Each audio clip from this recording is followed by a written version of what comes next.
Number 3 chapter 6 rules of debit and credit का करेंगे। Class 11 accounts TS करेवाल से है ये। Classify the following into assets, liabilities, capital, revenue and expenses.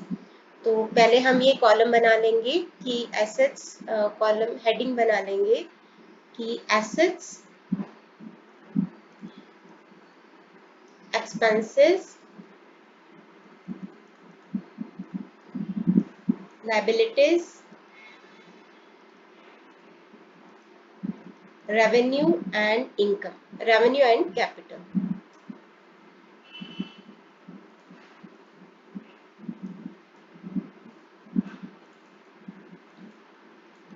Assets वो economic resource होते हैं जो कि हमें फाइनेंशियल बेनिफिट देते हैं, जैसे कि land, building, plant machinery, debtors, even prepaid expenses भी एक एसेट होते हैं जो कि हमने एडवांस में पे कर दिए, लेकिन इसका बेनिफिट हमें फ्यूचर में होगा।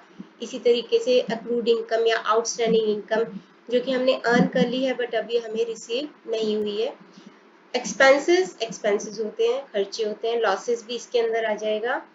लायबिलिटीज वो ऑब्लिगेशंस होते हैं जो कि हमने आउटसाइडर्स को देने हैं, यानी कि बाहर वालों को जो भी हमने पैसे देने हैं वो लायबिलिटीज में आएगा। रेवेन्यू में इनकम या गेन आ जाएगा। और कैपिटल वो अमाउंट होता है जो कि एक प्रोप्राइटर बिजनेस के अंदर इन्वेस्ट करता है। तो सबसे पहले मैं यहाँ पे लिखती जाऊंगी कि क्या क्या है। प्लांट एंड मशीनरी एसेट होता है, नंबर 1 एसेट्स में आ जाएगा। बैंक लोन जो कि हमने बैंक से लोन लिया हुआ है, हमें वापस करना पड़ेगा, लायबिलिटी में आएगा।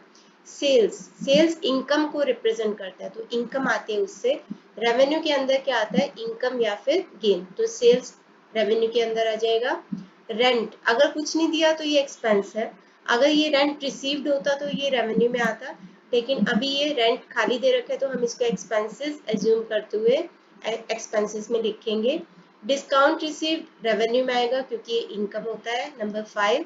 नंबर 6 कैरेज इनवर्ड्स, भाड़ा होता है। इनवर्ड्स और आउटवर्ड्स में क्या फर्क है, पहले तो ये 6 और 7 दोनों ही एक्सपेंसेस में आ जाएंगे।